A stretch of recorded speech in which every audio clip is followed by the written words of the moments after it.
ಮತ್ತೊಂದೆಡೆ ನಿನ್ನೆ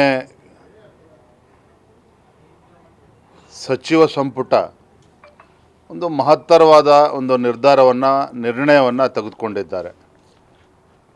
ರಾಜ್ಯದಲ್ಲಿ ಮುಂಬರುವ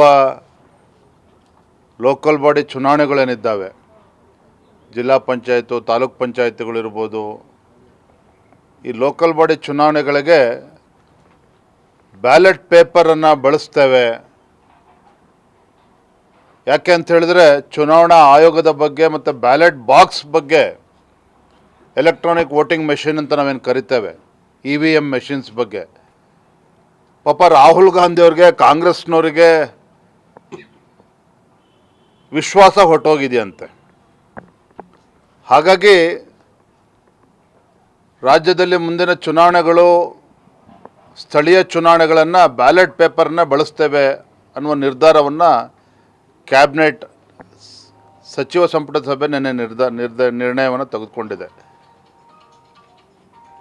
ಇದೊಂದು ರೀತಿ ಪ್ರಜಾಪ್ರಭುತ್ವದ ಕಗ್ಗೊಲೆ. ನಾನು ತಮ್ಮ ಮುಖೇನ ಇವತ್ತು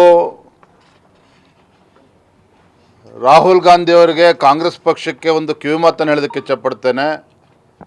ವಾಸ್ತವಿಕ ಸತ್ಯದಿಂದ ದೂರ ಹೋಗಬೇಡಿ ನೀವು. ರಾಹುಲ್ ಗಾಂಧಿಯವರು ಇರ್ಬೋದು, ಈ ಕಡೆ ರಾಜ್ಯದ DK ಶಿವಕುಮಾರ್ ಇರ್ಬೋದು, ಸಿದ್ದರಾಮಯ್ಯನವರು ಇರ್ಬೋದು.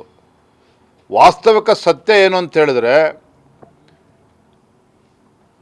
ಇವತ್ತು ದೇಶದ ಜನತೆಗೆ ಇವತ್ತು EVM ಬಗ್ಗೆ ವಿಶ್ವಾಸ ಹೋಗಿಲ್ಲ.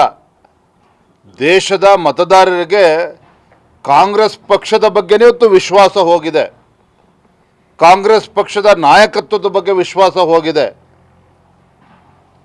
ದೇಶವನ್ನು ಮುನ್ನಡೆಸ್ತಕ್ಕಂಥ ಶಕ್ತಿ, ಭಾರತವನ್ನು ಒಂದು ಅಭಿವೃದ್ಧಿ ರಾಷ್ಟ್ರವನ್ನಾಗಿ ಪರಿವರ್ತನೆ ಮಾಡ್ತಕ್ಕಂಥ ಶಕ್ತಿ ಅದೇನಾರು ಇದ್ದರೆ ಅದು ನರೇಂದ್ರ ಮೋದಿಜಿಯವರಿಗೆ ಮಾತ್ರ ಅನ್ನೋ ವಿಚಾರ ದೇಶದ ಮತದಾರರಿಗೆ ಸಂಪೂರ್ಣವಾಗಿ ತಿಳಿದಿರುವ ಪರಿಣಾಮವಾಗಿಯೇ ಕೇಂದ್ರದಲ್ಲಿ ಸತತವಾಗಿ ಮೂರನೇ ಬಾರಿಗೆ ಕೇಂದ್ರದಲ್ಲಿ ಭಾರತೀಯ ಜನತಾ ಪಾರ್ಟಿ, ನರೇಂದ್ರ ಮೋದಿಜಿ ನೇತೃತ್ವದಲ್ಲಿ BJP ನೇತೃತ್ವ NDA ಕೂಟ ಅಧಿಕಾರಕ್ಕೆ ಬಂದಿದೆ.